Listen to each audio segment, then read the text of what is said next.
1% की छूट दी गई है। इसके अतिरिक्त उत्सर्जन मानक के पुराने वाहनों को रजिस्टर्ड वाहन स्क्रैपिंग सुविधा के माध्यम से स्क्रैप कराने एवं उसी श्रेणी का नवीन वाहन क्रय करने पर मोटरयान पर कर पर 50% तथा अन्य मानकों के वाहनों के लिए 25% की छूट दी जा रही है।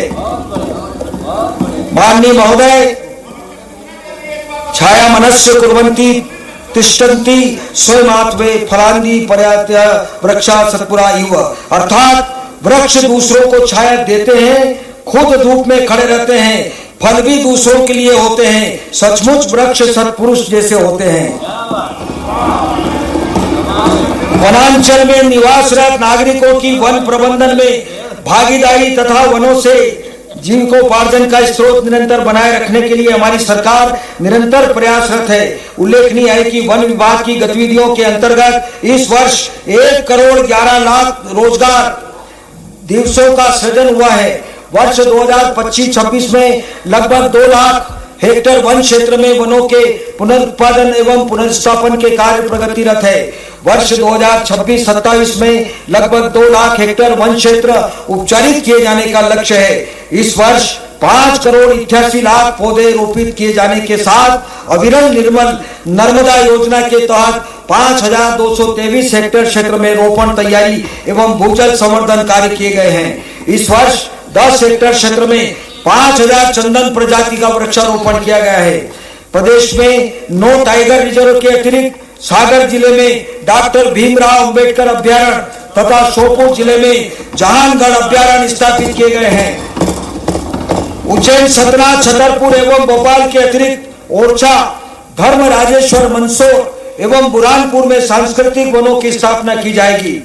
वन भूमि से अतिक्रमण हटाकर पौधारोपण कार्य के लिए नवीन योजना समृद्धि वन, वन वृद्धि से जन समृद्धि तथा निजी भूमि पर पौधारोपण कर काष्ठ की आवश्यकता की पूर्ति के माध्यम से आय का साधन बढ़ाने के लिए कृषि वानिकी योजना प्रस्तावित है। आध्यात्मिक महत्व एवं सांस्कृतिक विरासत के वन क्षेत्रों के संरक्षण की जनजाति देवलोक वनों की संरक्षण योजना नवीन योजना प्रस्तावित है।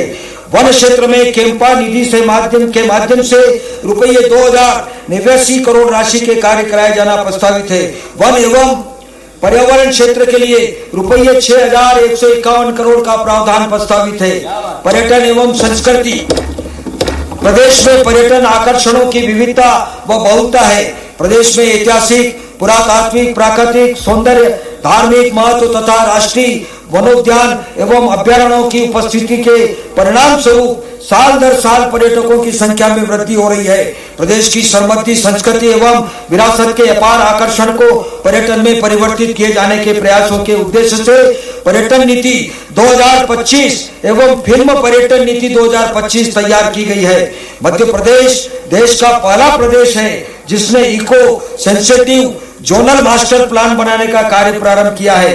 ओंकारेश्वर, भोजपुर, सलकनपुर, रायसेन किला, जानापाव, भेड़ाघाट से 64 योगिनी एवं नरवर किले में रोप वे प्रस्तावित है। धार्मिक एवं सांस्कृतिक पर्यटन को प्रोत्साहित करने के लिए प्रदेश में रुपये 900 करोड़ से अधिक लागत के 17 सांस्कृतिक एवं धार्मिक लोगों के निर्माण कार्य पूर्णता की ओर है। हमारी सरकार के विशेष प्रयासों से प्रदेश की संस्कृति एवं विरासत को वैश्विक मान्यता प्राप्त हुई है। इसके सुखद परिणाम स्वरूप ग्वालियर किला, भोजपुर मंदिर सहित प्रदेश के 15 स्थल यूनेस्को विश्व विरासत की अंतिम सूची में सम्मिलित हुए हैं।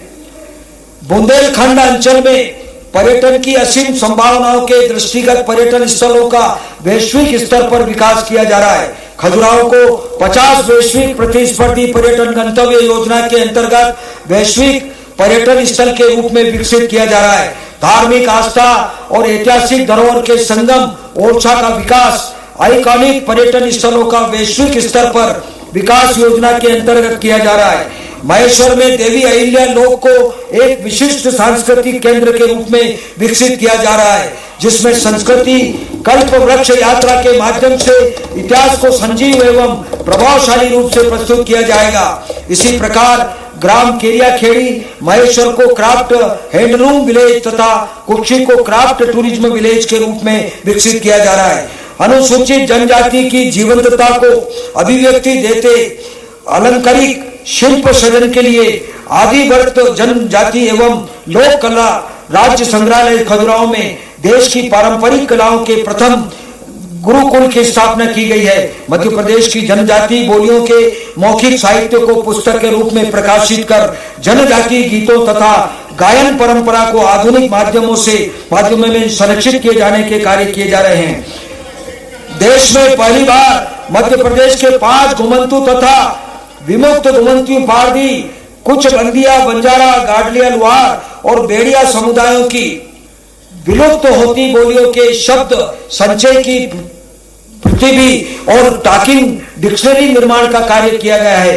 हमारी सरकार वरिष्ठ जनों को देश के प्रमुख तीर्थ स्थलों की यात्रा की सुविधा प्रदान कर वरिष्ठ जनों के प्रति अपने कर्तव्यों का निर्वहन कर रही है। मुख्यमंत्री तीर्थ दर्शन योजना में वर्ष 2025-26 में 9,600 वरिष्ठ जनों को तीर्थ कराई गई। इस योजना अंतर्गत बजट में रुपये 50 करोड़ का प्रावधान प्रस्तावित है। प्रदेश में वायु मार्ग में यातायात की सुविधा के विस्तार के कार्य किए जा रहे हैं। रीवा से खजुराहो, इंदौर, चित्रकूट, भोपाल, नई दिल्ली तथा दतिया से भोपाल के मध्य उड़ानों का संचालन प्रारंभ हो चुका है। पर्यटन, संस्कृति एवं धर्मस्व के क्षेत्र में रुपये 2055 करोड़ का प्रावधान प्रस्तावित है। कानून व्यवस्था एवं लोक शांति, प्रदेश में आंतरिक सुरक्षा, लोक शांति एवं कानून व्यवस्था की आर्थिक तथा सामाजिक विकास में महत्वपूर्ण भूमिका है। हमारी सरकार पुलिस विभाग की समस्त इकाइयों को सुदृढ़ एवं आधुनिक संसाधनों से सुसज्जित करने के साथ अंतर्राष्ट्रीय स्तर की प्रशिक्षण सुविधाएं भी उपलब्ध करा रही है। इस हेतु इंटीग्रेटेड सिक्योरिटी कॉम्प्लेक्स निर्मित हो चुका है। नवीन भर्ती हेतु स्वीकृत 22,500 पदों पर चरणबद्ध रीति से भर्ती की कार्रवाई प्रक्रियाधीन है। आपराधिक न्याय प्रणाली के विभिन्न घटकों यथा पुलिस, न्यायपालिका, अभियोजन, जेल, स्वास्थ्य एवं फॉरेंसिक विभागों के मध्य निर्बाध डिजिटल डाटा साझा करने के दृष्टिगत एकीकृत डिजिटल प्लेटफॉर्म विकसित किया गया है। इस प्रणाली के अंतर्गत 14 लाख से अधिक ई समन एवं वारंट तामील किए गए हैं। नवीन कानून के अंतर्गत ई साक्ष्य ऐप पर 1,39,000 से अधिक ई साक्ष्य की कार्रवाई हुई है। अपराध अनुसंधान को त्वरित एवं प्रभावी बनाने की दृष्टि से ई विवेचना ऐप विकसित किया गया है। ई विवेचना अंतर्गत 25,000 टेबलेट प्रदान किए जा रहे हैं। आपातकालीन सेवा नंबर 112 से अन्य सेवाएं यथा एम्बुलेंस, अग्निशमन, महिला आपदा प्रबंधन, रेल मदद तथा एक्सीडेंट रिस्पांस सर्विस आदि भी समेकित की गई है। हमारी सरकार पुलिस कर्मियों के साथ उनके परिवार को बेहतर मूलभूत सुविधाएं उपलब्ध करा रही है।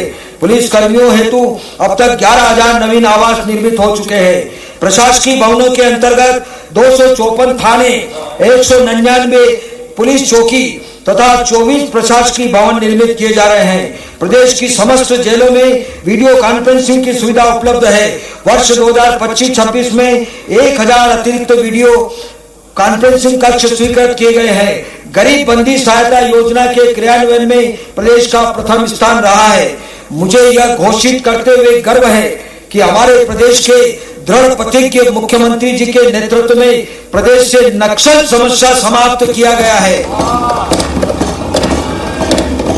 इस हेतु नक्सल प्रभावित क्षेत्र की जनता, सेवारत शासकीय सेवकों एवं पुलिस बल की सराहना करता हूं। कानून व्यवस्था एवं लोक शांति के क्षेत्र हेतु वर्ष 26-27 में रुपये 14,306 करोड़ का प्रावधान प्रस्तावित है।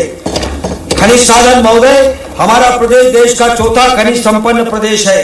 हीरे की उपलब्धता में प्रदेश का देश में लगभग एकाधिकार है। हमारा प्रदेश खनन सुधार, नीलामी, पारदर्शी खनन व्यवस्था के आधार पर भारत सरकार द्वारा जारी स्टेट माइनिंग रेडिनेस इंडेक्स में प्रथम स्थान पर है। पन्ना के हीरे को जीआई टैग प्राप्त हुआ है। खनिज आधारित उद्योगों के विस्तार तथा निवेश आकर्षित करने हेतु अगस्त 2025 में संपन्न स्टेट माइनिंग कॉन्क्लेव में रुपये 56,414 करोड़ के निवेश प्रस्ताव प्राप्त हुए हैं। भू प्रबंधन, हमारी सरकार ने भूमि संबंधी प्रकरणों के त्वरित निराकरण के लिए राजस्व न्यायालयों में न्यायिक एवं गैर न्यायिक कार्यों के लिए पृथक प्रशासनिक व्यवस्था की है। जियो फेंसिंग तकनीक से फसल गिरदावरी से किसानों को फसल की क्षति 10 में राहत का लाभ समय पर मिल सकना संभव हुआ है। वर्ष 2025-26 में रुपये 2068 करोड़ से अधिक की सहायता राशि वितरित की गई है। साइबर तहसील के माध्यम से नामांतरण की प्रक्रिया पूरी तरह पेपरलेस और फेसलेस की गई है। अब तक 6,26,000 से अधिक नामांतरण प्रकरणों का निराकरण किया गया है। शासकीय कार्य प्रणाली में नवाचार व सुधार। सुशासन का अर्थ नागरिक केंद्रित प्रशासन के माध्यम से पारदर्शिता के साथ लोक सेवाओं को जनता तक पहुंचाना है। हमारी सरकार सदैव नवीन एवं बेहतर प्रक्रियाओं को कार्य पद्धति में सम्मिलित करने में अग्रणी रही है। ई कैबिनेट एप्लीकेशन के माध्यम से मंत्री परिषद की कार्रवाई के लिए भी पेपरलेस व्यवस्था विकसित की गई है। अब मंत्री परिषद के सदस्यों को एजेंडा बिंदु पर्याप्त समय पूर्व उपलब्ध हो रहे हैं, जिससे निश्चित ही मंत्री परिषद के विमर्श में सुविधा तथा गुणवत्ता में वृद्धि होगी। हर्ष का विषय है कि नागरिकों को एक ही प्लेटफॉर्म पर नागरिक सुविधाएं उपलब्ध कराने की दृष्टि से एमपी ई सेवा पोर्टल मोबाइल ऐप प्रारंभ किया गया है, जिसके अंतर्गत विभिन्न विभागों की 600 से अधिक सेवाएं एकीकृत की गई है। सीएम प्रगति पोर्टल के माध्यम से प्रमुख परियोजनाओं का अनुश्रवण किया जा रहा है। शासकीय सेवा के एनपीएस अभिदाताओं के हित लाभों की स्पष्टता के लिए एन्युटी तथा उपदान के संदाय के नियम पृथक से बनाए गए हैं। अभिदाताओं के अंशदान निवेश विकल्प को और विस्तारित कर अंशदान की 100% राशि को इक्विटी के में निवेश की अधिकारिता उपलब्ध कराई गई है। विभिन्न विभागों द्वारा कोषालय में संचालित पीडी खातों का परिचालन तथा बैंकिंग सुविधा के समतुल्य किया जा रहा है, जिससे राज्य की निधि का बेहतर उपयोग तथा नागरिकों यथाभू अर्जन हितग्राहियों को त्वरित भुगतान संभव होगा। सेवानिवृत्ति स्वतों के त्वरित निर्धारण एवं भुगतान के लिए वर्तमान पेंशन नियमों को सरल एवं व्यवहारिक स्वरूप दिया जाकर नवीन नियम दिनांक 1 अप्रैल 2026 से प्रभावशील किए जा रहे हैं। मुझे यह अवगत कराते हुए हर्ष है कि हमारी संवेदनशील सरकार ने परिवार पेंशन की पात्रता अविवाहित तलाकशुदा विधवा पुत्री को भी प्रदान की है।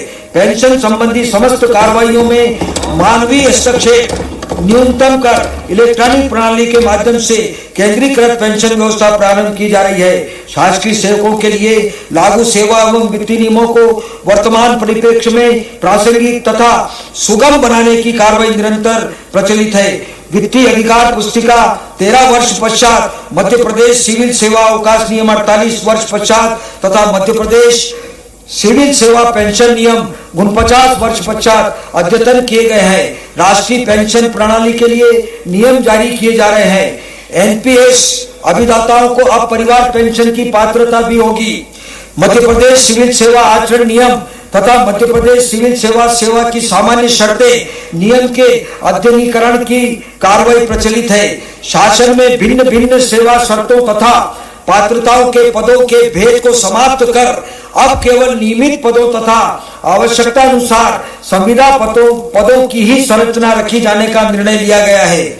इस निर्णय से शासकीय सेवकों को लाभ होगा तथा शासन को उनके हित लाभों के निर्णय लेने में सुविधा होगी। शासकीय सेवकों की भविष्य निधि में जमा होने वाली राशियों से के सटीक लेखांकन एवं त्वरित भुगतान के लिए ईजीपीएफ एवं ईडीपीएफ की प्रणाली विकसित की गई है। शासकीय कर्मचारी सामान्य भविष्य निधि से नियमानुसार निर्धारित राशि का अग्रिम आहरण स्वयं कर सके, इस हेतु आवश्यक सुविधा विकसित की जाएगी। प्रदेश के लगभग 7 लाख कार्मिकों के वेतन देयकों का जनरेशन भी केंद्रीकृत व्यवस्था से किया जा रहा है। इस व्यवस्था से सभी शासकीय सेवकों को प्रतिमाह नियत तिथि पर वेतन प्राप्त होना सुनिश्चित हुआ है। व्यक्तिगत एवं हितग्राहियों को किए जाने वाले भुगतानों को सहज, पारदर्शी तथा त्रुटिहीन बनाने के लिए डिजिटल करेंसी प्रणाली सीबीडीसी को सफलतापूर्वक लागू किया गया है। माननीय महोदय, मैं आपके माध्यम से प्रदेश के समस्त शासकीय, अर्ध शासकीय एवं स्वायत्त संस्थाओं में कार्यरत कार्मिकों का आभार व धन्यवाद करना चाहूंगा कि शासन के सभी कार्यक्रमों एवं योजनाओं में उनका सराहनीय योगदान सदैव प्राप्त होता है। कर प्रस्ताव।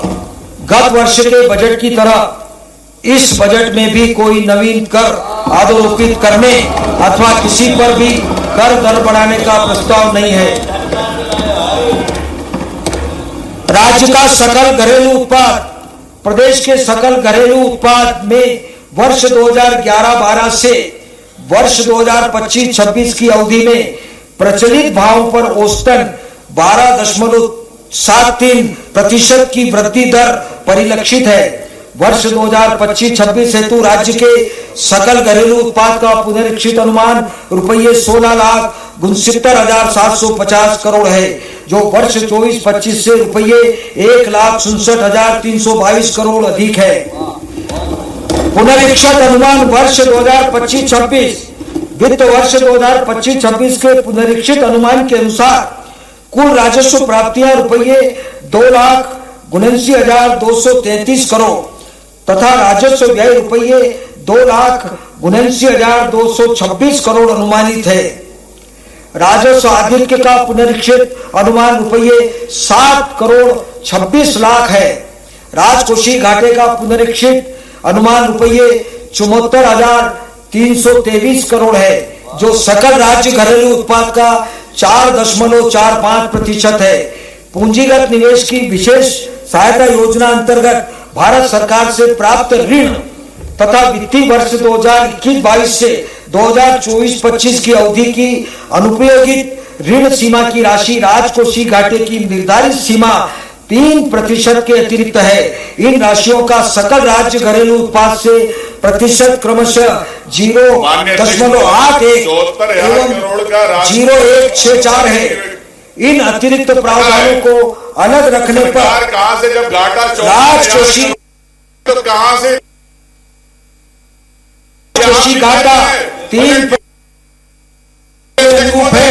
ये स्थिति है सरकार आयोग के दिशा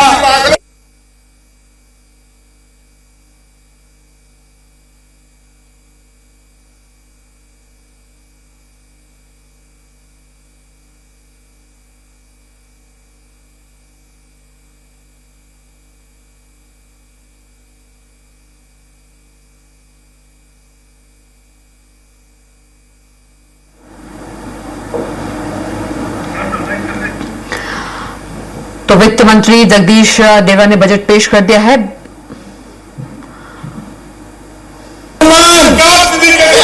वर्ष 2025-26 पुनरीक्षित बजट अनुमान की तुलना में वर्ष 2026-27 के लिए प्रस्तुत की जा रहे बजट के आकार में 11% तथा राज्य के सकल घरेलू उत्पाद में 10.69% वृद्धि हुई है। माननीय अध्यक्ष महोदय, राजस्व प्राप्तियां सरकार जब छोड़ते 26-27 में तो कैसे विकास होगा प्रदेश का? कुल राजस्व प्राप्तियों का बजट अनुमान रुपये 3,08,703 करोड़। करोड़ का जब सरकार घाटा बता रही है, राजस्व प्राप्तियों में राज्य करोड़ से प्राप्तियां रुपये 1,17,667 करोड़ तथा केंद्रीय करों में प्रदेश के हिस्से के अंतर्गत प्राप्तियां रुपये 1,12,137 करोड़ अनुमानित है।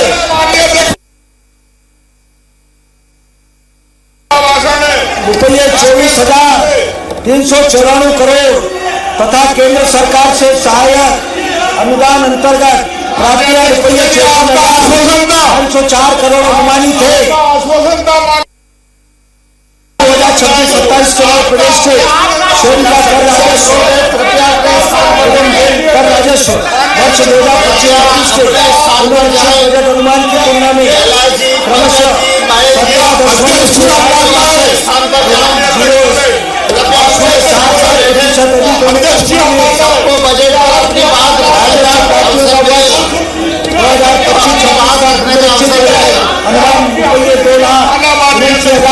234 करोड़, जिसमें रुपये 29,469 करोड़ की अवमानना 2026-27 के लिए रुपये 3,08,703 करोड़ का प्रावधान प्रस्तावित है। ये आसन देखिए अपमानना वर्ष 2026-27 के लिए 26-27 की राशि 4,38,317 करोड़। राजस्व व्यय रुपये 3,08,659 करोड़ तथा पूंजीगत परिव्यय रुपये 80,266 करोड़ प्रस्तावित है। सामाजिक आर्थिक उत्थान की योजनाओं के लिए वर्ष 2026-27 के लिए समग्र रूप से बजट अनुमान रुपये 1,83,708 करोड़, जिसमें अनुसूचित जनजाति तथा अनुसूचित जाति वर्ग के लिए बजट में क्रमशः 26% तथा 17% की राशि प्रस्तावित है। वर्ष 2025-26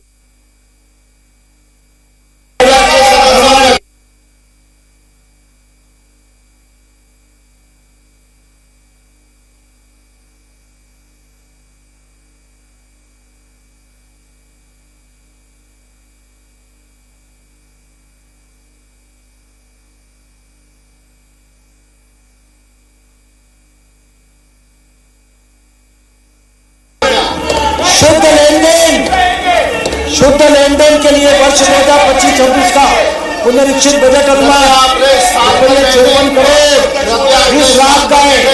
वर्ष 2026-27 की कुल प्राप्तियां रुपये 3,89,397 करोड़ तथा कुल व्यय रुपये 3,88,925 करोड़ अनुमानित होने से वर्ष 2026-27 शुद्ध लेन देन रुपये 472 करोड़ अनुमानित है।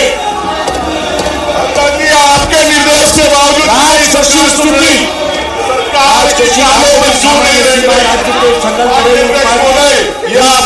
निर्धारित है। सरकार द्वारा पूंजीगत निवेश के लिए राज्यों को विशेष सहायता योजना में वर्ष 2026-27 के लिए रुपये 16,200 करोड़ दीर्घकालिक ब्याज ऋण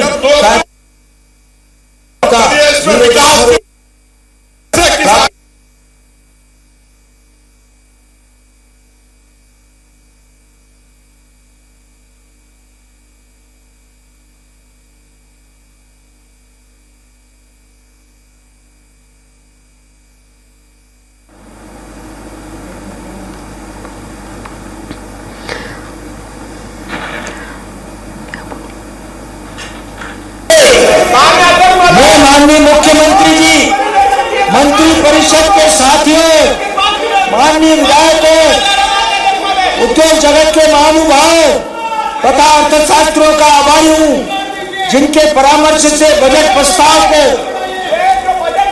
विकासोन्मुखी तथा कल्याणकारी स्वरूप दिया जा सका। मैं वित्त विभाग के समस्त अधिकारियों एवं कर्मचारियों का भी आभारी हूं, जिन्होंने अथक परिश्रम एवं प्रतिबद्धता से बजट को तैयार कर प्रस्तुत करने तक की प्रक्रिया को प्रशंसित सहयोग दिया। 26-27 का यह बजट समस्त जनता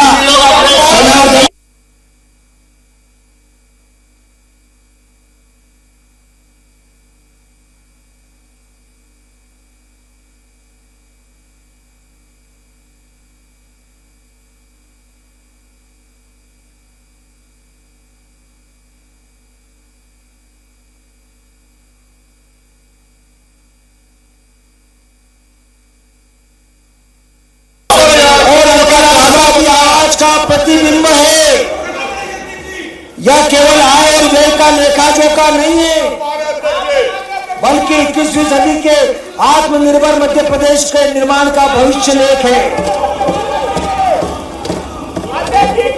इन प्रस्ताव में परंपरा का बोध है तो परंपरा का परिमार्जन भी है। यह आज का है परंतु अतीत को खंगालता है और भविष्य में झांकता है। महोदय, आपके साथ 230 आखिर सरकार किसे कहते हैं? सरकारें होती किसलिए है? सरकार वही है जो सुख दुख में जनता के साथ खड़ी रहे। 74,000 करोड़ रुपए का घाटा। सरकार वही है जो विकास और जन कल्याण के बिना एक पल भी चैन के साथ न ले। जब आपके पास 2 करोड़ नहीं है, सरकार वही है जो नागरिकों का जीवन और सुखमय आनंदमय बना दे। बनाया आपने देर तक सरकार वही है जो जन जन की जिंदगी बदल दे, और हमारी सरकार ऐसी सरकार है। आज इस अवसर पर मैं प्रदेश की जनता का आभार व्यक्त करते हुए कहना चाहूंगा, घाटे का बजट पड़ा जा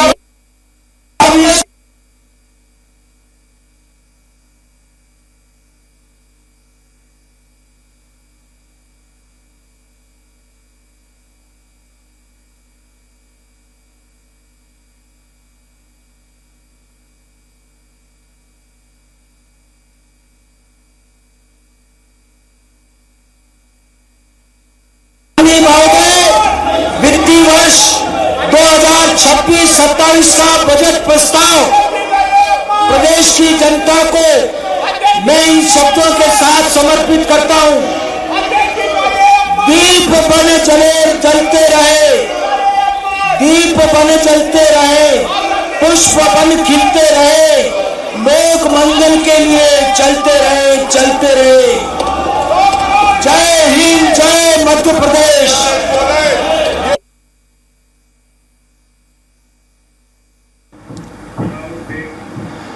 और बड़ी खबर आपको बता दें कि मध्य प्रदेश सरकार ने पेश किया बजट में किसानों के लिए ऐलान किया है। ऐलान आपको बता दें, 1 लाख सोलर पंप कराए जाएंगे उपलब्ध, मत्स्य उत्पादन के लिए 412 करोड़ का प्रावधान और 11,277 गांवों के विकास के लिए 793 करोड़। पीएम के सपने को साकार करने वाला बजट। तो 1 लाख सोलर पंप उपलब्ध कराए जाएंगे, तो मत्स्य उत्पादन के लिए 412 करोड़ का प्रावधान। बता दें कि 11,277 गांवों के विकास के लिए 793 करोड़ और पीएम के सपने को साकार करने वाला बजट। तो मध्य प्रदेश सरकार का महाबजट वित्त मंत्री जगदीश देवड़ा ने पेश कर दिया है और 1 लाख सोलर पंप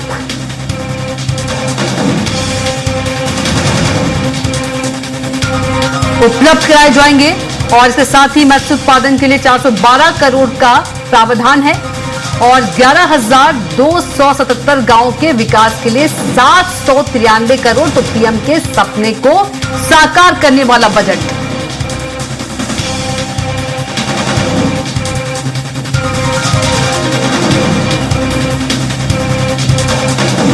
तो मध्य प्रदेश सरकार ने बजट पेश कर दिया है। बता दें कि बजट में किसानों के लिए जो ऐलान किया गया है वो आपको बता दें, किसानों को 1 लाख सोलर पंप उपलब्ध कराए जाएंगे। इसके साथ ही मत्स्य उत्पादन के लिए 412 करोड़ का प्रावधान, 11,277 गांवों के विकास के लिए 793 करोड़। इसके साथ ही पीएम के सपने को कहा जा सकता है कि साकार करने वाला बजट है ये। तो बजट में किसानों के लिए कई बड़े ऐलान किए गए हैं।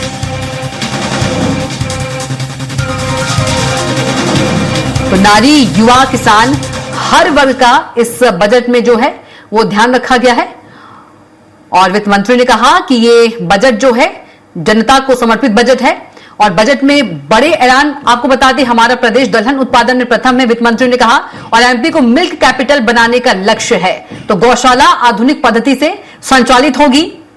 25,000 करोड़ कृषि ऋण देने का लक्ष्य है। तो धरती आबा योजना के लिए 752 करोड़। हमारा प्रदेश दलहन उत्पादन में प्रथम है। एमपी को मिल्क कैपिटल बनाने का लक्ष्य। बजट में यह बड़ा ऐलान किया गया है। गौशाला आधुनिक पद्धति से संचालित होगी। धरती आबा योजना के लिए 752 करोड़ और हमारा प्रदेश दलहन उत्पादन में प्रथम, वित्त मंत्री ने कहा, और एमपी को मिल्क कैपिटल बनाने का लक्ष्य है। तो गौशाला आधुनिक पद्धति से संचालित होगी। यह बजट में बड़ा ऐलान किया गया है। तो धरती आबा योजना के लिए 752 करोड़। इसके साथ ही बता दें कि हमारा प्रदेश दलहन उत्पादन में प्रथम स्थान पर है, यह वित्त मंत्री ने कहा।